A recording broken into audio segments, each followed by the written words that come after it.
Every gilded cage is built with walls of comfort. The only question is what you're paying for them.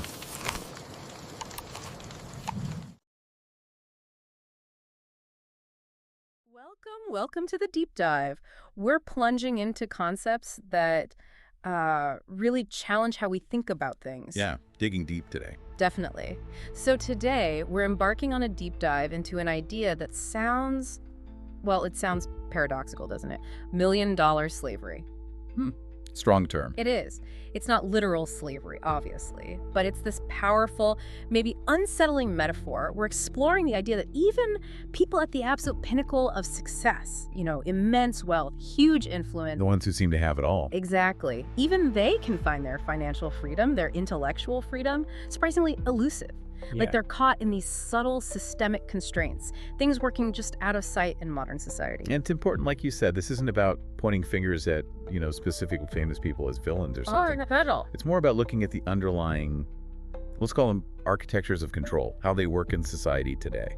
It shows how freedom itself can be really complex, often illusory, actually, especially in a world that feels increasingly administered.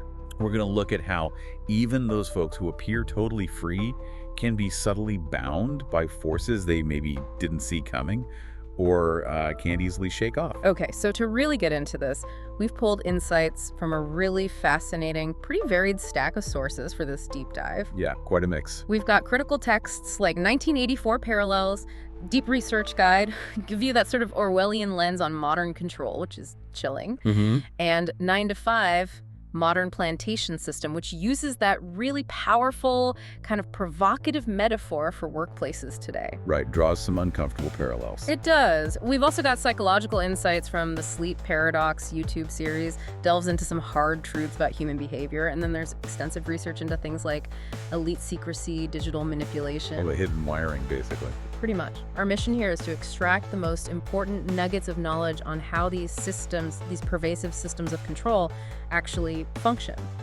And maybe see how they play out, especially when you think about certain well-known public figures. Okay, let's unpack this idea. $1,000,000 slavery, it just sounds completely backwards, right? It does, on the surface. Fast wealth, but somehow constraints. Our sources show how economic systems themselves can kind of weave these invisible chains, like a gilded cage. Let's start there with what the sources call the economic threads. Yeah, and a key insight here from the material is how economic systems have genuinely evolved over time. If you trace it from, say, feudalism through to capitalism, Okay.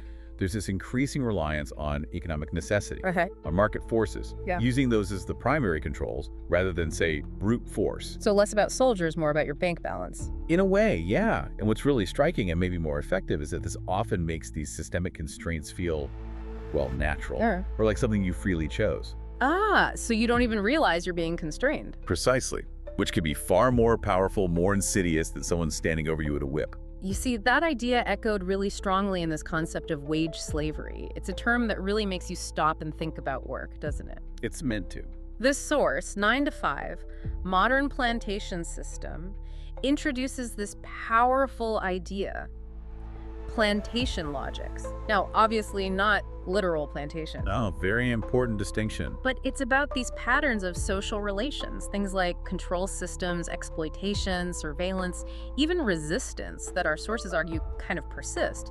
They carry over from historical chattel slavery into modern workplaces. So the logic, the structure, repeats itself even in a different context. Exactly, subtly shaping how we relate to work, to power, even at very high levels. Yeah, and this applies directly to critiques of capitalism, where the whole wage labor system is viewed as inherently exploitative. Okay, how so? Well, simply put, thinkers like Marx argued that when you work, you create a certain amount of value, right? Makes sense. But you're typically paid less than that full value. The difference, they call it surplus value, is what the owner, the capitalist, keeps as profit. So even if you're earning a lot. Even then, you might still be generating more value than you actually receive in pay.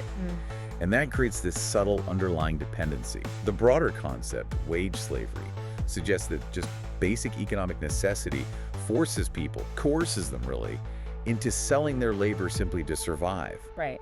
And that dependency, while obviously very different from chattel slavery, still significantly limits your true autonomy, your real freedom to choose. And crucially, this isn't just about people struggling on low wages. Absolutely not.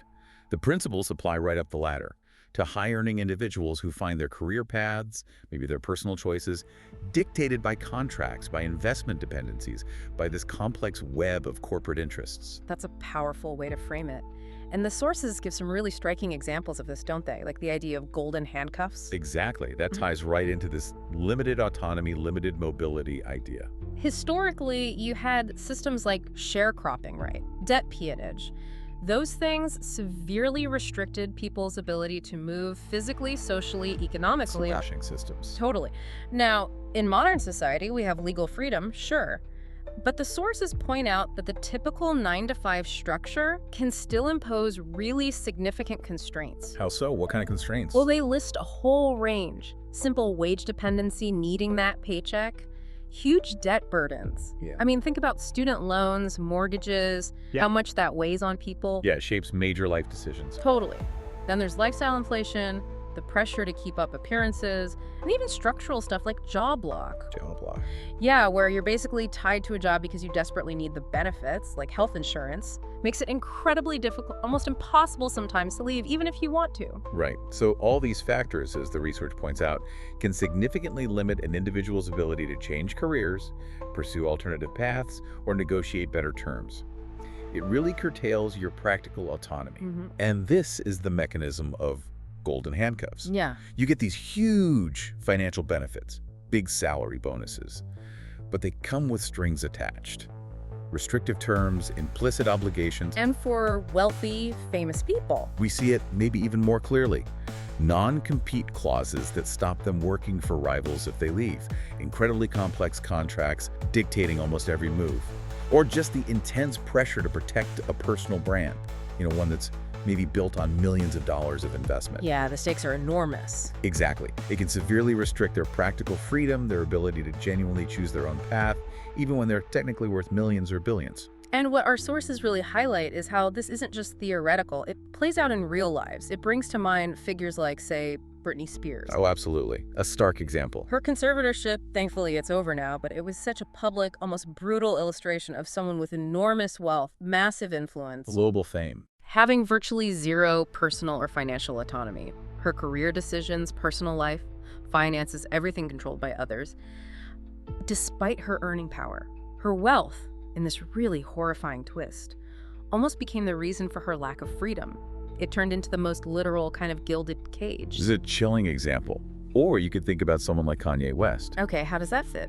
Well, his ventures in music, fashion, they've obviously generated immense wealth and cultural influence, right? Undeniably. But they also come with incredibly scrutinized contracts, complex brand partnerships, intense demands on his public image. The sheer financial scale involved maintaining those relationships, protecting his global brand, funding his massive ventures that can easily lead to situations where his creative expression, maybe even his personal expression, gets financially or legally constrained, even if subtly. He has spoken out about feeling controlled, hasn't he? He has, often. About feeling boxed in by corporate interests in music, in fashion, even while building his own empire. The financial stakes just become so incredibly high that the freedom to deviate, to challenge the persona or the business model, becomes incredibly risky, incredibly costly. Which might explain some behavior people see as erratic. It could be interpreted that way. Or it could be seen as a visible struggle for autonomy within that system of, well, golden handcuffs, trying to break free. It's a powerful point. So it's not just about the money you earn. It's about how the economic structures, maybe even our own consumption habits, fundamentally limit our real choices, our freedom. Yeah. It's almost like the system is built to keep us on a treadmill. It doesn't matter how fast you run or how much money you make running. Yeah. You're still on the treadmill. That's a good way to put it. And our sources really dig into this with the cycle of consumption and debt. Right. The holidays, for example. Exactly. Yeah. Our sources talk about how these ritualized cycles of holidays and cultural events function as a powerful economic engine. They drive these predictable surges in consumer spending. That's not accidental. Not at all. Look at the numbers. Average spending per person for the 2024 winter holidays. Projected over $900. Total U.S. retail sales in just November and December. Nearly $1 trillion. Yeah. $994.1 billion are a record. Wow. This isn't just happening, it's a deeply ingrained societal habit, and it's systematically leveraged by economic forces. And the flip side, inevitably, is debt. For many, yes. Over a third of U.S. consumers reported taking on debt just for the 2024 holiday season, averaging over $1,100 each. And mostly credit cards, I bet. You got it. Credit cards were the main way, used by almost 2/3 of those holiday borrowers. And this isn't just a blip, it adds to the bigger picture. Total U.S. household debt hit over $18 trillion in late 2024. Delinquency rates are rising too. So this weight of debt, It has a profound impact on long-term financial goals, obviously. But it also ties people, regardless of their income, really to a system that demands continuous engagement just to service that debt, to keep making the payments. this brings us back to freedom, or the lack of it. It does. It raises a really important question. How much of our perceived freedom is just an illusion of choice? You know, you walk into a store or browse online, there's this overwhelming sea of options. Yeah, endless choices. But does that sea of options mask a deeper, more subtle form of control? The source material pushes this idea that maybe, in this context, freedom was never about choice. In a truly open sense, maybe it's more about a carefully curated set of options that we're encouraged to pick from. And even for the super rich. Even for them. The pressure to maintain a certain lifestyle, the need to constantly invest and grow their wealth, it can mean they're just as tied to these cycles. Maybe even more so because the scale of their commitments is so huge. The perceived necessity of constant economic growth is immense. Their golden handcuffs are just heavier, maybe more diamond encrusted, but no less a binding. Okay, so we've seen how money, economic structures can quietly bind us. But what if the constraints go even deeper? What if they shape our very thoughts, our sense of who we are? Especially now, in this hyper-connected digital world. Right, the psychological dimension. Our sources really uncover how our minds can be influenced, sometimes without us having a clue it's happening. Makes you question how independent our decisions really are. Yeah, and if we connect this to the bigger historical picture, you see this profound evolution in how control works. How so? Well, think about Michel Foucault's ideas. His concept of disciplinary power, and that famous metaphor of the Panopticon, the prison, where inmates think they might be watched at any moment, so they behave. Right, the watchtower in the middle. Exactly. It highlights this shift away from overt repressive force, like locking someone up, towards something more subtle. Pervasive monitoring and the internalization of norms. Internalization, meaning we do it to ourselves. Pretty much. Individuals effectively start to police their own behavior because they feel they're always potentially visible, always potentially being judged. This really sets the stage for how control operates psychologically today. It moves beyond physical walls into mental self-regulation. And one of the most, well, insidious examples of this, according to our sources, is this idea of flattery as a tool of control. Even identity theft. Flattery is control. How does that work? Well, the sources argue that praise can be weaponized as propaganda. It's not about genuinely lifting you up. It's designed to soften you, to seduce you into loyalty without question. Yeah. And it works because flattery creates identity, and identity is one of the hardest things to give up. I see. So it taps into our ego, our sense of self.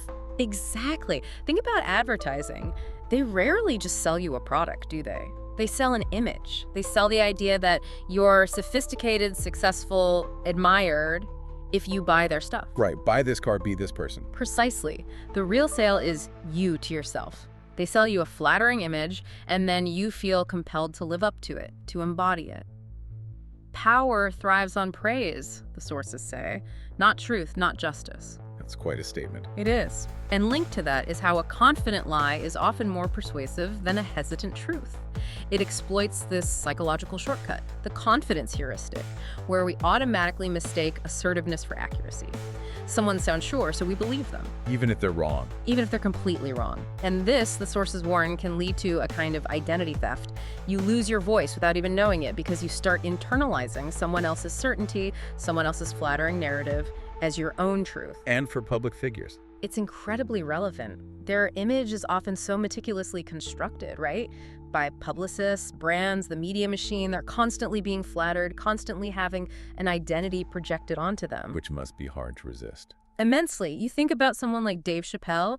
He famously walked away from a massive amount of money, tens of millions, because he felt controlled. Comedy Central to you. Exactly. He pushed back against what he saw as corporate control over his creative voice. He seemed to understand that the curated persona, the flattery that comes with huge success, could become its own cage if it meant sacrificing his artistic integrity, his truth. He literally chose his voice over the money. A rare move. Very. And it goes even deeper with this concept of manufacturing needs. Our sources use this great term, the brand advantage. Okay, what's the brand advantage? It illustrates how industries often first create the problem. They foster discomfort, feelings of inadequacy across all sorts of metrics. Maybe you're told your teeth aren't white enough, your skin looks tired, you're not productive enough, you're not mindful enough. The list is endless. It really is. Then, once they've made you feel insecure, they swoop in with the fix. And the fix is always, always wrapped in the language of liberation, self-improvement, and empowerment, ironically. So they create the wound, then sell you the bandage, claiming it's empowerment. Precisely. They make you crave meaning more than utility, as one source puts it. You end up spending money to escape insecurity, not to solve fundamental problems. And it becomes a cycle. Exactly, a consumption cycle where the fix often doesn't actually solve the underlying issue. It just prolongs your dependence. You become, in effect, a customer of your own identity, constantly tweaking, adjusting, optimizing yourself based on these manufactured needs. And again, this applies to high-profile individuals too. Absolutely. They might find themselves trapped by public expectations or by their own carefully curated personas, constantly needing to perform a version of themselves, a version they've been sold by the industry, or one they created themselves to satisfy external demands. Think about the relentless pressure on celebrities. The perfect bodies, the wellness trends. The image of effortless success and happiness. The industries that profit from these manufactured needs, fashion, cosmetics, wellness, media, they ensnare even the wealthiest, who become dependent on maintaining that illusion, buying the next fix. Okay, shifting gears slightly into the digital realm. This is where things get really pervasive. The digital panopticon and surveillance capitalism. Sounds ominous. It kind of is. Artificial intelligence, AI systems, they're presented as these amazing transformative technologies, right? Yeah, changing everything. And they are powerful. They excel at processing just vast amounts of data, identifying patterns, making predictions, automating tasks on a scale we couldn't imagine before. But that power has a dark side when it comes to surveillance and social control. How so? Well, Shoshana Zuboff coined the term surveillance capitalism. She describes how companies like Google and Facebook are the prime examples, unilaterally claim human experience as free raw material. Free raw material. Our lives. Pretty much.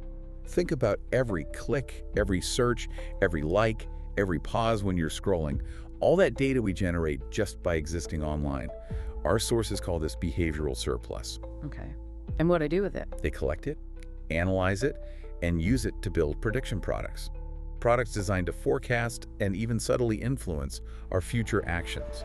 And they sell these predictions in what are essentially behavioral futures markets to advertisers, political campaigns, anyone who wants to shape behavior. So they're selling predictions about us. And the means to influence us. Zuboff calls it a global architecture of behavior modification, or Big Other. And the scary part, we're often willing participants. The modern achievement subject, as one source puts it, isn't like a resentful prisoner fighting the system. No. No, we're often willing participants, voluntarily generating all this data in exchange for convenience, connection, entertainment. The system has ingeniously transformed the prison into a playground, making us cheerful co-creators of our own surveillance. That's deeply unsettling.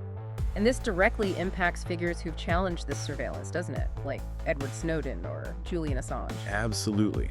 Their actions revealing the deep surveillance capabilities of state actors, of governments, they starkly showed just how pervasive this Big Other really is, how it extends right to the highest levels of power and information control. Snowden exposing the NSA's bulk data collection. Exactly. He showed the scale of it, making himself a prime target of that very system he exposed. And Assange, through WikiLeaks, releasing classified information that led to this incredibly long, complex legal battle. It really highlights the power states have to control information and to punish, relentlessly punish, those who leak it. They're living examples. They really are. Living examples of individuals who directly confronted the digital panopticon and faced its full, unrelenting force, often at the complete cost of their own freedom. And that brings us to the algorithms themselves, algorithmic alchemy and cognitive reshaping. Right. Because it's not just about collecting data, it's about how that data is used to shape our experience, moment by moment. Algorithms on platforms like TikTok, YouTube, Instagram. They're designed for one main goal: maximize relevance and engagement. Keep you watching, keep you scrolling. How do they do that? By prioritizing emotionally charged content, things that get a reaction. Yeah. And by using psychological tricks like intermittent reinforcement. That's the unpredictable reward system, like a slot machine, that keeps you hooked, always hoping for the next hit. So it's designed to be addictive. Essentially, yes. Yes. They consistently favor content that hooks viewers within the first few seconds. Yeah. They have to maintain engagement in that fast-paced environment.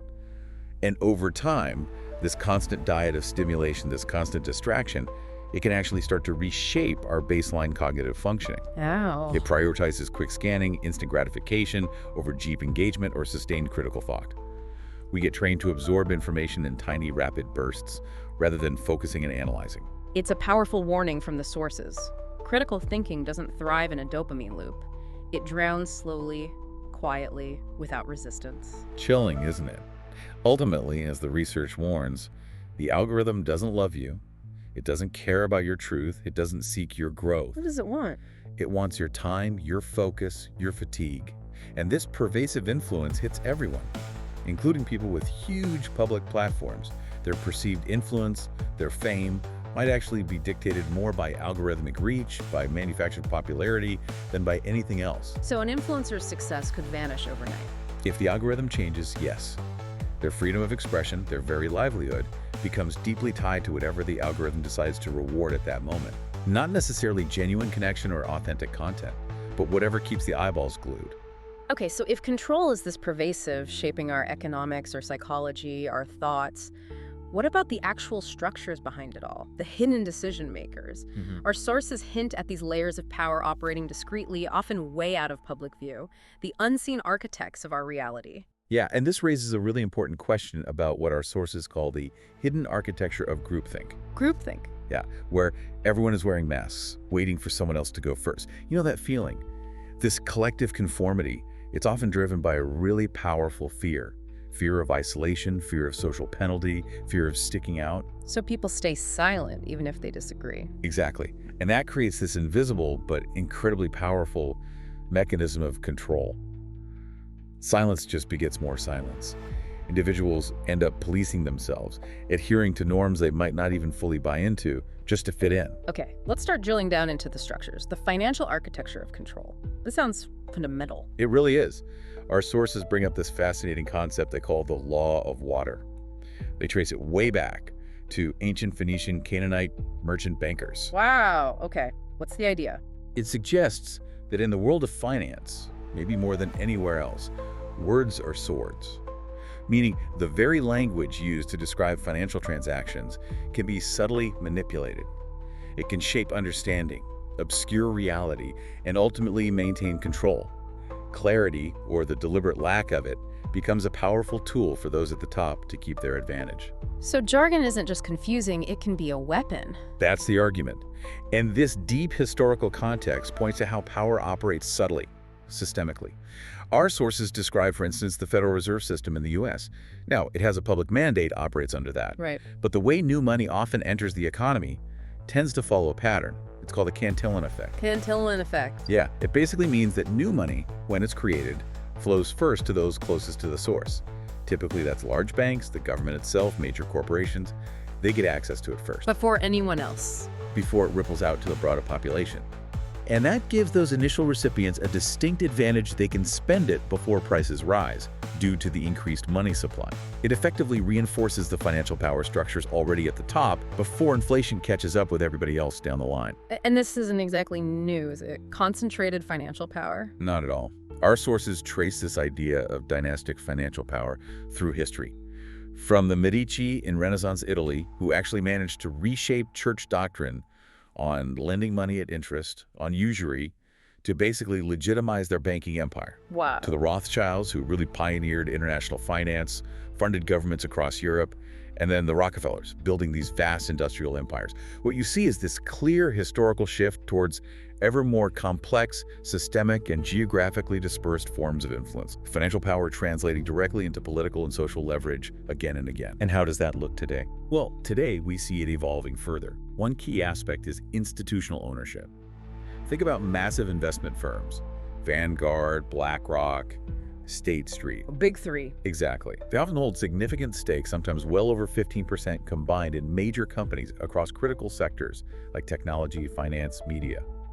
This suggests a really concentrated form of control. The ultimate decisions, even for huge public companies, might be influenced by a surprisingly small group of asset managers managing trillions of dollars. So fewer hands on the levers. Potentially, yeah. And add to that the rise of the subscription economy. This is highlighted as a fundamental shift away from owning things, owning cars, owning software, even owning music towards usage-based models, paying monthly access fees. Everything's a subscription now. Pretty much. And this aligns, some sources argue, with a broader vision, sometimes called the Great Reset, where control over access to goods and services replaces traditional ownership. This extends control even further into daily life. Our access to everything from entertainment to transport now relies on these ongoing payments, creating yet another layer of systemic dependency. If you stop paying, you lose access instantly. Okay, so that's the financial architecture. What about the networks? The elite secrecy and networking. Places like Bohemian Grove get mentioned. Right. Traditional elite gatherings like Bohemian Grove, this huge, exclusive, 2,700-acre retreat in California for powerful men, they aren't necessarily places where specific policies get hammered out, like in a secret meeting room. Not like a James Bond villain's lair. Probably not. But the sources argue they serve a crucial function, fostering social cohesion among the American upper class. They facilitate informal networking, consensus building, and provide unique private access for political figures. It helps solidify shared interests, shared worldviews amongst the powerful. So it builds a common understanding, reinforces the club. Exactly. Less about overt conspiracy, perhaps. More about reinforcing a shared ideology, shared connections, creating a homogeneous mindset at the very top. And critically, our sources note that new elite networks have emerged too, especially among the tech elites in Silicon Valley. The new power brokers. They wield just extraordinary wealth and influence, potentially forming what some call a class for itself, a self-aware, incredibly powerful group acting in its own interests. And there are real concerns about their political influence. How? Through massive political donations, obviously, but also through their control over the information platforms themselves, the ability to engage in censorship or narrative shaping, and also through these revolving door relationships with government agencies. Like people moving between government jobs and tech companies. Yeah, exactly. You see examples cited like former FBI or CIA personnel moving into senior roles at places like Twitter, now X. This creates this very tight, often opaque web of influence where the lines between private tech power and public policy get incredibly blurry. And this leads right into the idea of controlling the story itself. Narrative control and mainstream truth. This is huge. Our sources really emphasize that what we often call official or mainstream accounts of events, they are not infallible. What we accept as truth is frequently shaped by those in power, and voices that dissent, that challenge that narrative, can be systematically marginalized, ridiculed, or discredited. This affects everyone, but especially public figures who step out of line. Absolutely. And there's historical proof of this being deliberate strategy. Our research highlights a CIA dispatch, now declassified, from 1967, document 1035960. Okay, what did it say? It explicitly instructed CIA agents and contacts to use the term conspiracy theorist, specifically to discredit people who were questioning the official Warren report on the JFK assassination. Wow, weaponizing a label. Precisely. The aim was clearly stated to inhibit the circulation of such claims. It's a clear historical precedent for state-sanctioned narrative control, a deliberate strategy to shape public perception and dismiss uncomfortable questions by labeling the questioner. And we still see these tactics today, sometimes in really disturbing ways. Definitely. Think about the crisis actor phenomenon. Right, that term gets thrown around after tragedies. It does, and it started as a legitimate term, used for people who role-play victims in emergency preparedness drills, a necessary training tool. But that term has been systematically co-opted and weaponized online to spread these awful, baseless, false flag conspiracy theories about real-world tragedies, like school shootings or bombings. Claiming the victims aren't real. Exactly. It shows how even genuine public suffering can be twisted to serve a political narrative, to sow doubt, and to discredit truth-tellers or witnesses. It makes it incredibly difficult for ordinary people to know what or who to believe, leaving them vulnerable to this calculated deception. And governments have done this too, historically, misled the public. Oh, absolutely. The sources point to examples like the Gulf of Tonkin incident during the Vietnam War. The historical record now shows pretty clearly how government figures at the time selectively used and misrepresented information about alleged attacks on U.S. ships to secure congressional approval to escalate the war. A calculated deception. Clearly intended for psychological operations and media influence, as the sources put it. This pattern shows how easily disinformation spreads, how cults grow, especially when a false sense of consensus everyone thinks this way is asserted. People fall into line, and that obedience, once normalized, becomes invisible. And this directly relates to someone like Colin Kaepernick. How so? Well, when he decided to kneel during the national anthem to protest racial injustice, A peaceful protest. it was met with an immediate, incredibly powerful counter-narrative. Framing his actions as anti-patriotic, disrespectful to the military, that narrative completely dominated the discussion for many. It led to him being effectively blackballed from the NFL. Exactly. It wasn't just about what he did, it was about the power of those controlling the narrative around what he did. It showed how quickly a public figure's career, their reputation, can be absolutely derailed if they dare to challenge a dominant, established narrative. His struggle became less about the protest itself and more about the system's brutal response to dissent and its power to define what counts as truth or acceptable speech. Hashtag the quest for cognitive and personal sovereignty. Okay, so if control is this pervasive, this subtle, shaping our money, our minds, our reality, what's the way out? What's the path to genuine freedom? Especially for those people who might feel trapped by their own success, their own position. Our sources do offer some intriguing ideas about resistance, about reclaiming agency. Yeah, and what's really fascinating here, I think, is the shift in emphasis you see in the material. It moves away from purely external resistance, like, storming the barricades, towards a much deeper focus on internal resilience. On systemic critique, yes, but also on reclaiming your own mind. So true liberation isn't just about escaping a physical cage. Exactly. It's about reclaiming agency over your thoughts, your choices, your very sense of self, in a world that's practically designed to guide them, to manage them. The sources seem pretty skeptical about purely individualistic escape strategies, don't they? They do. Things like trying to achieve digital freedom through, say, tactical nomadism plus automation tools, ideas you might find in works like The Sovereign Individual, setting up offshore accounts, becoming a perpetual traveler to minimize state control. Sounds appealing to some, maybe. It might be potentially liberating for some, yes, a kind of personal retreat from traditional systems. But the sources caution that these strategies do not offer universal solutions. They're not available to most people. And maybe more importantly, they might even mask the deeper systemic issues that create the gilded cage for the majority in the first place. Running away doesn't fix the system itself. Right, it's an escape, not a solution for everyone. Exactly.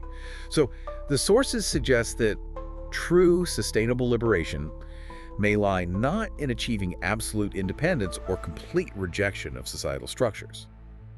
That might not even be possible or desirable. So what's the alternative? But in consciously navigating the inherent tensions. The tensions between your individual autonomy, your desire for freedom, and the unavoidable necessities of social connection, responsibility, living within a society. It's about finding a dynamic balance, not a total break, but a more mindful, conscious engagement that protects your internal freedom even within the system. Okay, that brings us to a really core challenge then. Deconstructing conformity and embracing dissent. How do you do that? Well, one interesting point is what the sources call the authenticity paradox. Authenticity paradox. Yeah, the idea that the very pursuit of authenticity can become inauthentic if what you're doing is just trying to conform to some external ideal of what an authentic person is supposed to look like or act like. I must be vulnerable, I must share my trauma, because that's what authentic people do now. Yeah. So performing authenticity instead of just being yourself. Exactly. True authenticity, the sources argue, isn't a fixed state you achieve. It's an ongoing, often uncomfortable process. It's about self-definition and value-based action in the face of relentless social pressures. It's not about performing an image. It's about genuinely living your values, especially when it's hard, when it goes against the grain. And speaking out, dissenting is often incredibly hard. Immensely. The sources are really blunt about this. Dissent, real dissent, doesn't feel noble. It feels dangerous. It often gets punished, ridiculed, misunderstood. Not heroic like in the movie. Rarely. Truth-telling, one source states powerfully, is a threat to any system built on silence. And when silence equals complicity, speaking up, challenging the norm, means risking everything. Risking being labeled difficult, dramatic, divisive, you risk becoming the outlier, the exile. We see this in mythology too, don't we? The rebel figures. Absolutely. Think of Prometheus, stealing fire for humanity, punished with eternal torment. Or Lucifer, questing for forbidden knowledge, resulting in a catastrophic fall. Even trickster figures like Anansi, who subvert norms but face temporary consequences. Or Moses, leading liberation but through constant struggle and opposition. What do these stories tell us? They embody this act of rebellion against overwhelming authority. They highlight the immense risk of challenging omnipotent, jealous authority and the constant risks inherent in disruptive, norm-challenging behavior. This is precisely the path people like Edward Snowden and Julian Assange chose, didn't they? Becoming exiles, fugitives. Because they refused to stay silent about what they saw as critical truths. They revealed things the system wanted hidden. Their stories starkly underscore that kind of courage. That dissent often comes at an extraordinary, devastating personal cost. They became the outliers, the exiles. Which leads us to maybe the most crucial skill, cultivating cognitive sovereignty. How do we protect our minds? Yeah, and the sources are clear. Traditional media literacy, just learning to spot fake news, it's insufficient now.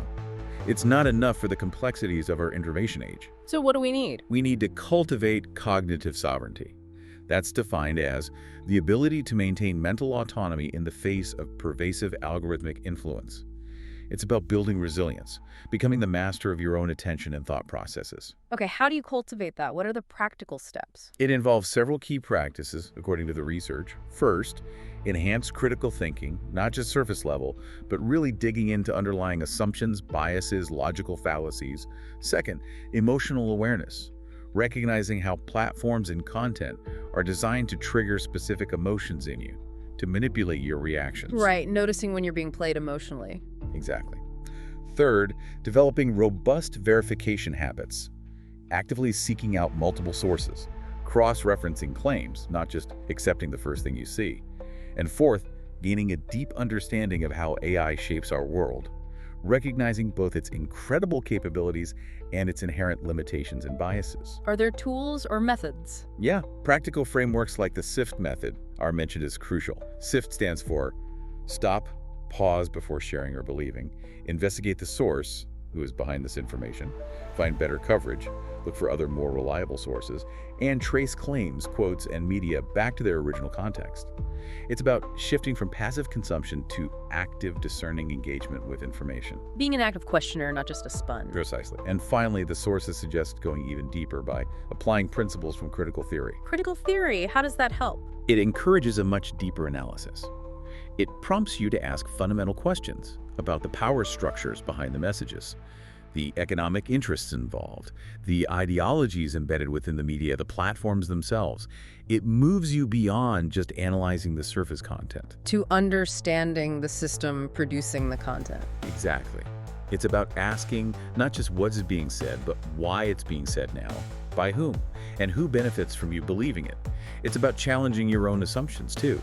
About asking yourself, maybe when you encounter dissent, are they really betraying me or are they trying to wake me up? It challenges you essentially to look beyond the immediate message, understand the underlying forces at play, and truly reclaim your own cognitive space to think for yourself. So we've journeyed through this complex landscape today. We've explored how freedom, even for those who seem to have everything, immense success, influence, wealth, can actually be, well, an illusion, subtly woven into the fabric of our economic systems, our psychological conditioning, our digital world. Yeah, we've seen how hidden forces operate, how narrative is controlled, and maybe how easily we can all become complicit, sometimes unknowingly, in our own constraints, caught in what our sources provocatively termed million-dollar slavery. And we've also touched on the incredible, sometimes frightening courage it takes to push back, to be the one who doesn't belong, to risk being the outlier, the exile, and embrace dissent. Yeah, it's about remembering, as one source put it, what you even believed in the first place, before the world, before the system, started editing your opinions and shaping your reality for you. So here's a final thought to leave you with. What would you risk to stay true to yourself?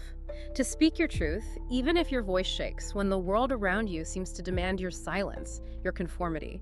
What does true freedom really mean when even the perception of it can be manufactured, bought, and sold? And maybe most importantly, what kind of sovereign choices, big or small, will you make today to start cultivating your own deep dive into cognitive and personal liberation?